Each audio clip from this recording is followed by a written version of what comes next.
the past, phantoms of a world gone by, speak again the immortal tale, Rappaccini's daughter.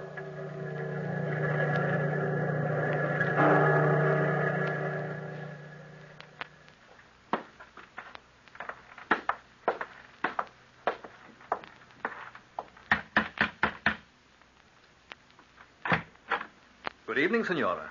Good evening, Signor. I have come from the southern part of Italy to study at the University of Padua. I was passing your house and thought you might have a room to let. Oh, no, I'm sorry. My rooms are all rented. Oh, but what shall I do? I was sure you would help me. Oh, when I first saw the crest there above the door... The crest? Why, do you know it? It's the armorial bearing of my family, and this was my great-grandfather's house, Signora. I've often heard my grandmother speak of it. Oh, then your name must be Guasconti. Giovanni Guasconti, Signora. I should be grateful for your help. Well, I really do not have a room to rent, Signor. There are so many students in Padua, but... Yes? I was just thinking of the room on the east side of the house. Long ago I closed it up, but perhaps for one night. Oh, it's very kind of you. Come along, I'll show it to you. Follow me up the stairs. Do you not rent it, Signora, because it is so small, perhaps? Oh, no. The room is quite large. But it's the only one in the house that has an eastern exposure. But who could object to the morning sun? Oh, it isn't the sun, Signor. Then what? You will see for yourself in a moment.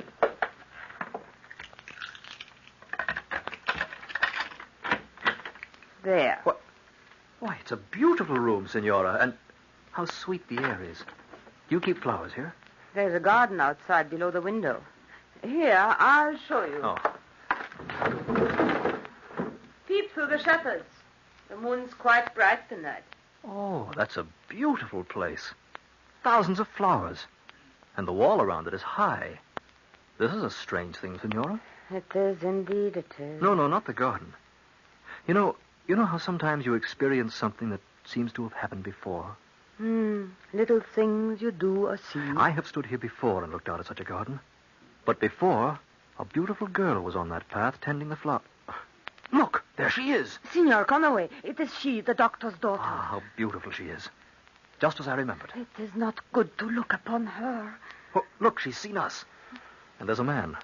A tall, gaunt-looking man standing in the shadows. It's he, the doctor. I'm afraid.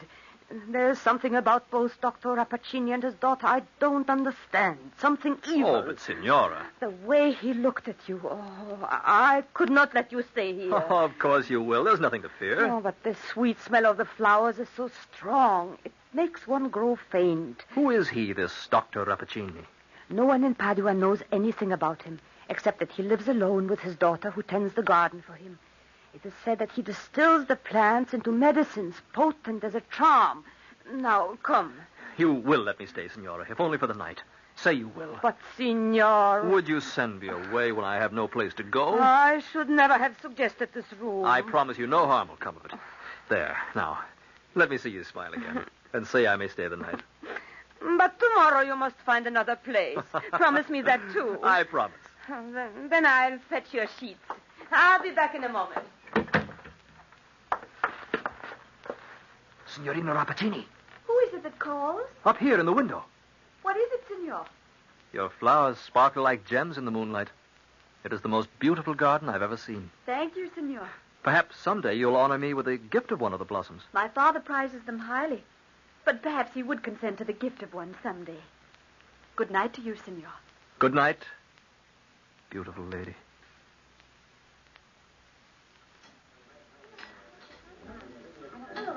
So, my young pupil has become acquainted with the daughter of Rappaccini. This is startling news. But, Signor Baglioni, why do you frown so? You were as bad as Dame Lisabetta, my landlady. I've lived in her house for a week now, and every day she threatens to send me away. This garden, Giovanni, what is it like? Ah, almost as beautiful as Beatrice herself, Professor. The plants are lush, and the blossoms very, very large. Some of them have all the colors of the rainbow, but there is one, the most beautiful of all, that grows in a huge urn in the center of an ancient fountain. Its leaves are bright green and very large, and its flowers purple and red.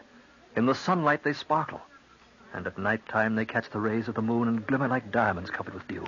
Giovanni, you are the son of my old friend, and I must tell you this. Move away from the garden this very night. But why? Why is everybody so frightened of Dr. Rappaccini? In Padua, Giovanni, there are certain grave objections to his professional character. What are they? It is said that he cares infinitely more for science than for mankind, that his patients are only subjects for new experiments. He would sacrifice human life for even a mustard seed of knowledge. Oh, there aren't many men capable of so spiritual a love of science. Heaven forbid. And they also say that he has instructed his daughter deeply in a science. So you see, she is as dangerous as he. Oh, it is only malicious gossip, believe me, senor. Almost every night I've spoken with Beatrice from my window, and she's as charmingly feminine as she is beautiful. Youth is as heedless as the arrow of love itself. Giovanni, you are not leaving. I must, Professor Baglioni. Thank you for the dinner and the wine. But the evening's just begun. You see, every night she comes to the garden now. And I wouldn't miss seeing her, Professor. Not for all the flowers in the whole wide world. Goodbye. Thanks again. But I have not told you what... Students, they will never listen. And he jeopardizes his very life.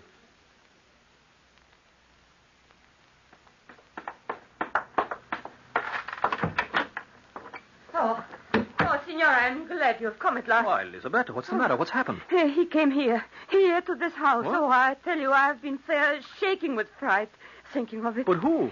The knocker sounded, late this afternoon it was, and I went to the door, not even faintly suspecting, and the saints preserve us, Signor, there he stood. Elisabetta, calm yourself. Now, what is He this? came here to ask for you, Dr. Rappaccini himself. Oh, now, Elisabetta, don't tell me you let the old doctor frighten you. Tell me what he said. 15 years I've lived in this house, all of 15, and I never noticed it was there. Never even suspected it was there. Signor, I must have my room. You cannot stay here another minute. I will not allow it. All right, Elisabetta, but what is it you never suspected? The door, Signor. The secret door to the garden. Where? At the back of the large closet under the stairs. But what did the doctor say, Elisabetta? Oh, he said, but, Signor, you won't do it. Promise you won't do it. The whole thing frightens me half to death. What did he say? He asked me to give you his invitation to visit the garden tonight. Tonight? It's what I've been waiting for, Elisabetta. Come, show me the door. No, come back, Signor. You must not go there. Is this the closet? Yes, Signor, but... Now, where is the secret door, Elisabetta? Oh, I shall never forgive myself for this. There, in the far wall. Don't you see? But... Oh, yes, of course. Thanks, Elisabetta. The saints preserve you, keep you from harm.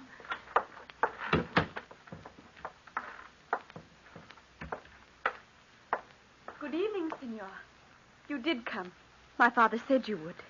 I've been wanting to since that first night, when I spoke to you from the window there. Please, then, sit here on the marble bench. Indeed, your garden is magical in the light of the moon. How brightly the flowers shine. Do you tend them all? All that you see, except the most wonderful one of all. It grows yonder in the center of the fountain. I have admired it greatly. Is that one, then, your father's special prize? It is the most magical of all, Signor, and he watches over it himself. How sweet the air is. I can smell the fragrance of your flowers, in my room. Can you? They are such wonderful flowers, Signor. Their fragrance is as intoxicating as wine. I have breathed deeply of this wine, Signorina Beatrice, because it is yours. Knowing you were here has made me a happy man. And I have felt it, too. As if from that first night you spoke, I knew you from somewhere long ago. It was in a dream once. Did you know it would become real someday? No, I could not hope for it. I, too, once saw you high in the window there, looking down and saying what you said to me. Later, in a vision in my mind, you came to the garden, even as tonight. Beatrice, you must know I love you with all my heart. And I, since first we met in the stillness of my dream. Giovanni, here, a flower from my garden, a token of my love. Beatrice. What? I am here, Father, with Signor Guasconti. Let me ask your hand, Beatrice. Tonight, let us be married soon. If you wish, Giovanni. Look, here he comes. Good evening, senor. Good evening, sir. We have never met, but I believe we are acquainted. Often I have seen you here in the garden. Thank you for inviting me this evening. My daughter expressed an especial wish to see you, and I was not adverse to it. Then, Dr. Rappaccini, perhaps it's best now to say that I am in love with Beatrice. With her consent and yours, we will be married. Married? What does my daughter say? I will gladly consent. Oh, but both of you, so young, and your acquaintanceship is brief. Senor, that flower, You hold it in your hand. I gave the blossom to him, Father. Does its fragrance not stun you, senor, and the feel of it burn your fingers? No, but why do you ask? Only because it is one of my most potent blossoms. I see you are more ready for the betrothal than I thought. You have my consent. Later I'll talk further to you both. Now, good night. But, senor, I must make one request. I am too happy to refuse you anything. You'll think it strange, perhaps. When you leave the garden, return the flower to my daughter. It is too precious a blossom to part with. Good night again.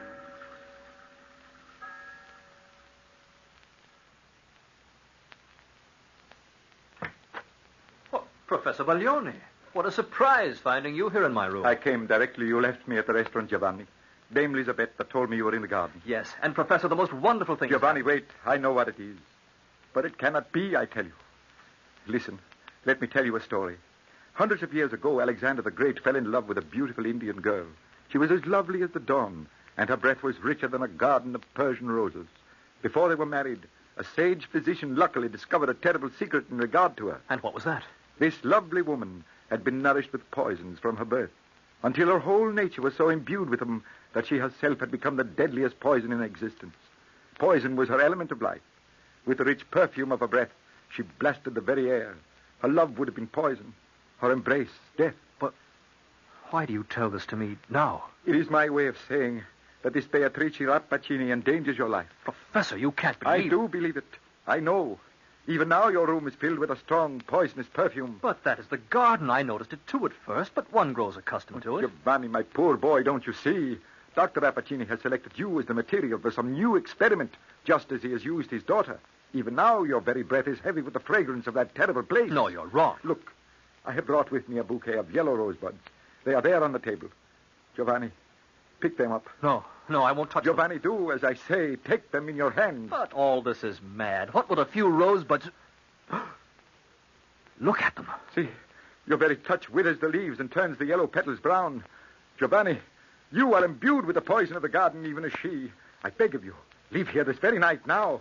Go before it is too late. No, I can't. Oh, Professor, help me, I beg you. No, go back. Do not come near me. Stay back. Your very touch is poison. You must go away from all this quickly, Giovanni. I can't. I love her too much. I could not live without her. I could not live without her.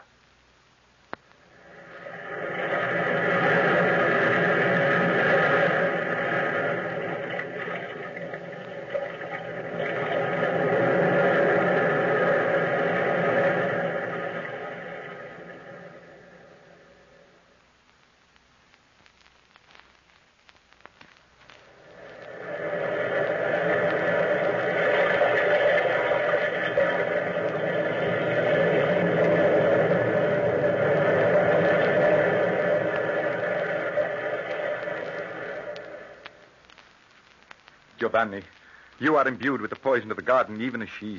I beg of you, leave her this very night. Now, go before it is too late. No, I can't. Oh, Professor, help me, I beg you. No, go back. Do not come near me. Stay back. Your very touch is poison. You must go away from all this. Quickly, Giovanni. I can't. I love her too much. I could not live without her. Then you shall surely die. Already the fumes of the flowers have impregnated you with that poison.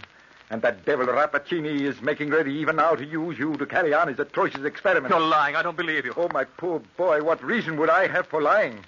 I am trying to help you. She doesn't know, I'm sure of it. Doesn't know what? About the poison, that she's permeated with it. Of course she knows. Isn't Beatrice Rappaccini almost as renowned a scientist as her father? I tell you, Giovanni, you must not see her again. Ever. You must leave this place. My carriage is outside. We can drive to my villa by midnight. Come now, before it is too late. How could Beatrice have done this to me? Professor Baglioni, I couldn't go without knowing, without some word from her. You would see her again. Oh, my boy, no. But I must, don't you see? I've got to know. Listen, help me, Professor. There's a moth on the window curtain. Capture it in this glass tumbler and cover it with a napkin. But why? What can a moth... I want to prove what you've told me. I could never be content without knowing the truth. Here, take the tumbler. Don't let the moth escape. Well, I do not understand. Giovanni, this is mad. There it is. Cover the glass with a napkin. All right.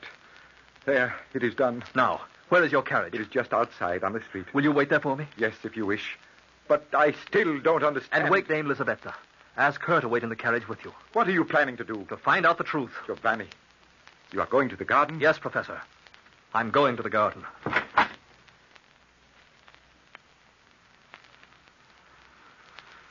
Giovanni, it's you. Beatrice, my darling. Come out in the light of the moon. There's something I must tell you. I was frightened for a moment seeing your dark shadow against my window.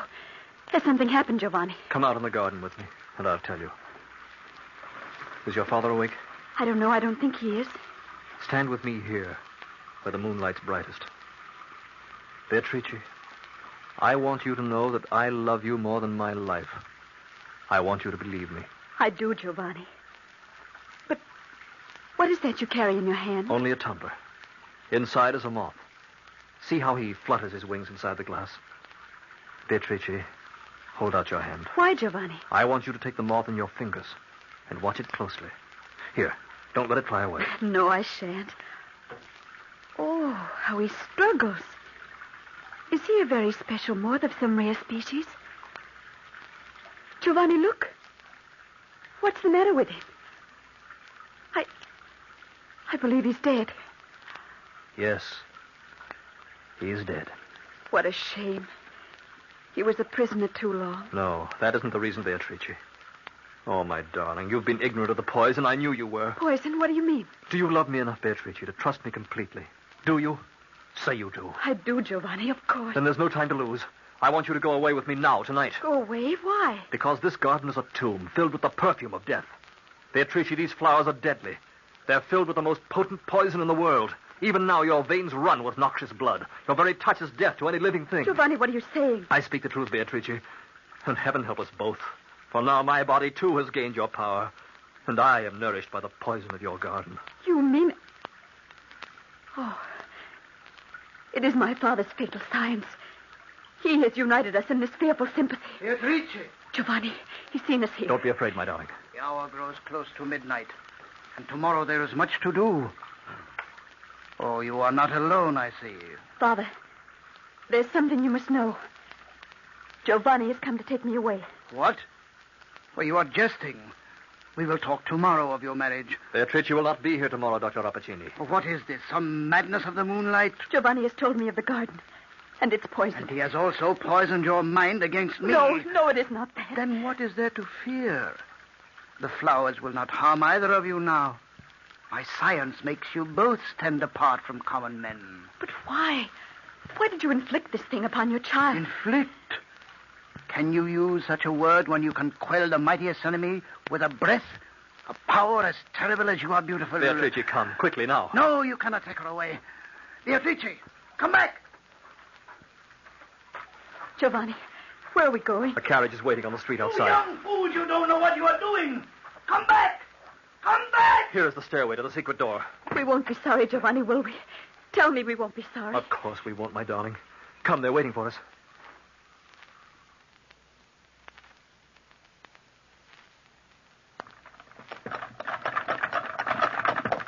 Giovanni, what madness to bring that girl with you like this. I would never have come without a professor.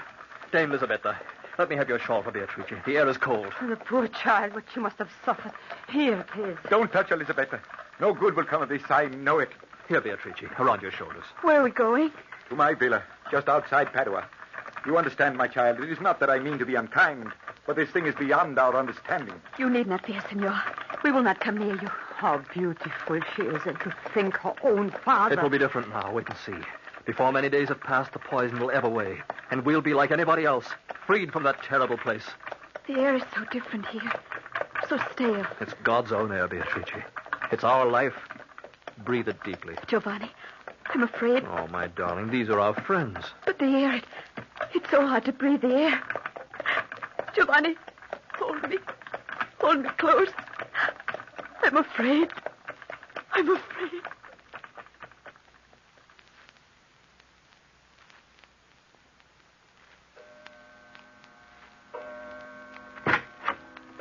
Professor Baglioni, how is she? I don't know. Lisabetta is at her bedside. This frightens me, Giovanni. But it's been 5 hours since we arrived. I can't bear for her to suffer. Giovanni, look at me. Oh, How pale you are. How quick your breath is. I'm all right. You're not all right. Come, my friend, rest a little. No. I've got something to do for her. That's the air, the unpoisoned air. It suffocates her. There's nothing we can do. Nothing. There must be something. I'm going into her. Dame Elisabetta, how is she? Oh, Signor, she is not well. If I could only comfort her a little. Beatrice, forgive me for taking you away. I wanted to come, Giovanni. I want to be with you. Oh, my darling, if I had known. You too can feel it. I see the terror in your eyes. It's the garden, Giovanni. We miss the garden. I know we do. But I never want to go back. Never again. I'd rather die than go back to the garden. Signor, do you think... Oh, that's it. What, Elisabetta? The garden. It's her very life. There she can live. No, I won't go back. Don't you see? There in the garden is the drugged air that keeps her alive. I know it is. I know. I can feel the need of it, too. My lungs burn with the need of it. Then go back before it's too late. You will die here, don't you see? Both of you. Elisabetta's right, Beatrice. And there's something else. Why did I never think of it before? Come, I'll take you in my arms to the carriage. There's no help for it. We must go back to the garden.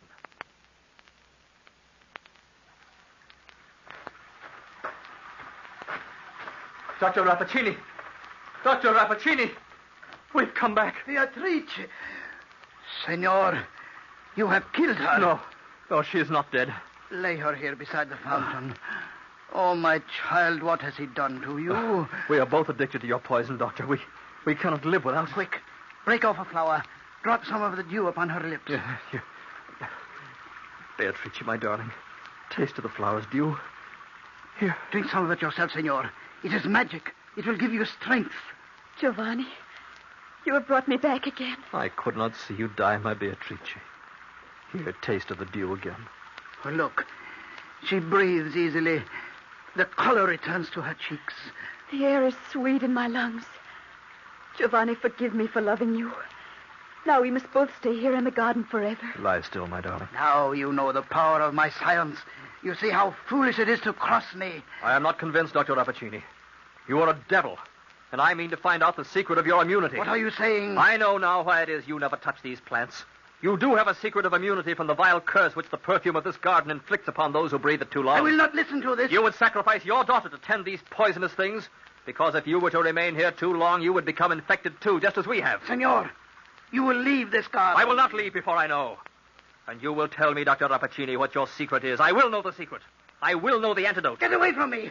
Your breath is sudden death. Yes, it is, and so is my touch. While you are still uncontaminated by the perfume, your life is at the mercy of those whom it has infected. Is it not? Your temporary immunity has become your curse, has it not, Doctor? Stop. Let go.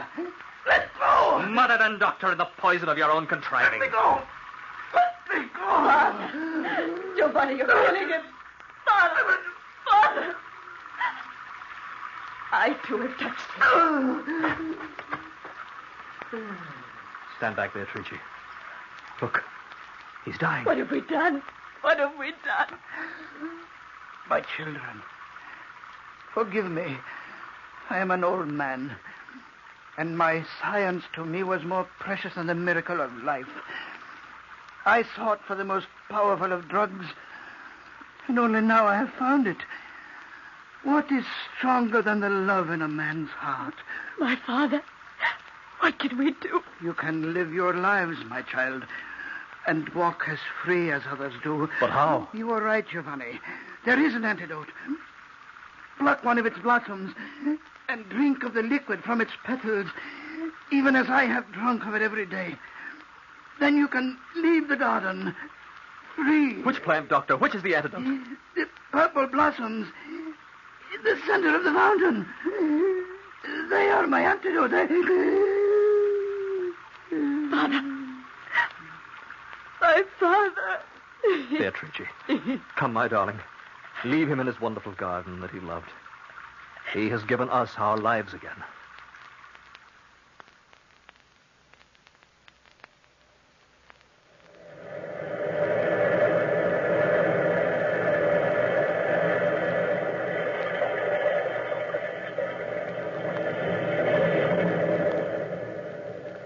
From the time-worn pages of the past, we have brought you the story, Rappaccini's Daughter. Bellkeeper, toll the bell.